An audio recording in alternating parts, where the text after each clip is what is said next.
The Supreme Court of India has allowed passive euthanasia for Harish Rana, a 32-year-old man who has been in a coma since suffering severe brain injuries in a fall 13 years ago.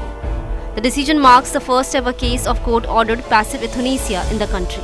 The verdict was delivered by a bench comprising J.B. Pardiwala and K.V. Vishwanathan, who also clarified several aspects of the court's 2018 judgment that recognized the legality of passive euthanasia in India.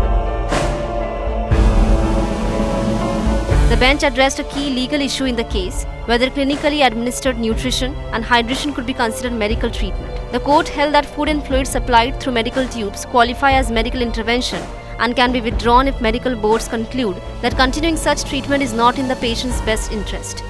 Opening the verdict with reflections on life and death, the court cited American preacher Henry Ward Beecher and referred to William Shakespeare's famous dilemma of to be or not to be, noting that courts sometimes face similarly complex moral questions in end-of-life cases.